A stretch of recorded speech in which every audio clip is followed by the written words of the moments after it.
Praise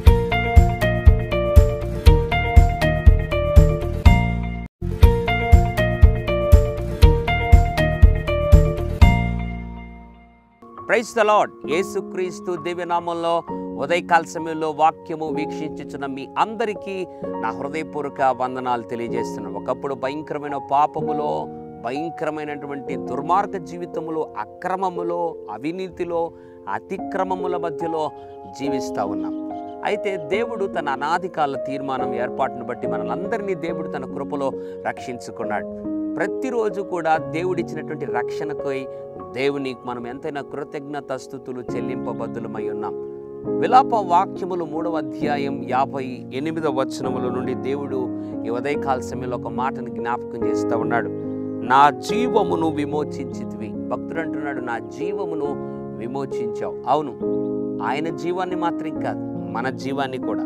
ఆ భక్తుడు విలాప 3:58లో రాయబడినట్లుగా తన జీవాన్ని మాత్రమే కాదు, నా జీవాన్ని కూడా దేవుడు విమోచింపజేశాడు. మన జీవమును విమోచింపజేశాడు. అవును, ఆయన మనకి ఇవ్వకపోయింటే, ఆ విమోచన, విడుదల, ఆ యొక్క విముక్తిని ఇవ్వకపోయింటే ఇంకా మనం పాపములోనే, శాపములోనే జీవించేవారం.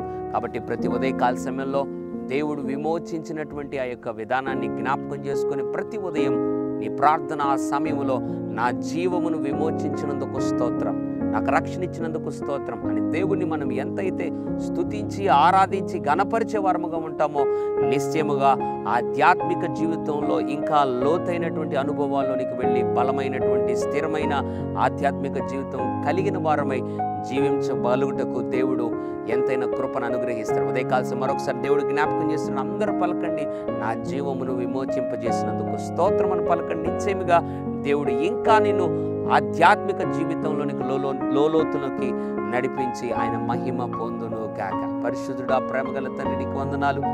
నా జీవమును విమోచించితివన్న మాటను జ్ఞాపకం చేశావు. అవును ప్రభువా, మా జీవమును విమోచింపజేసి ఈరోజు అద్భుతమైనటువంటి ఆత్మీయ స్థితిగతిని, ప్రభు జీవితాన్ని మాకు ఇచ్చినందుకు స్తోత్రం. ఆత్మీయ ప్రభు నాయన జీవితంలో ప్రభు మా స్థితిని ప్రభు దినదినం మారుస్తూ రమ్మని ప్రార్థన చేస్తున్నాం. మా స్థితిగతులన్నింటినీ మార్చి మా జీవమును విమోచించి మమ్మల్ని స్థిరపరిచిన దేవుడుగా ఉన్నందుకు స్తోత్రాలు చెల్లిస్తూ, ఎంతమంది అయితే కృతజ్ఞులు అయ్యారో వారందరినీ దీవించమని యేసు నామములో ప్రార్థిస్తూ ఉన్నాము తండ్రి. ఆమెన్. God bless you.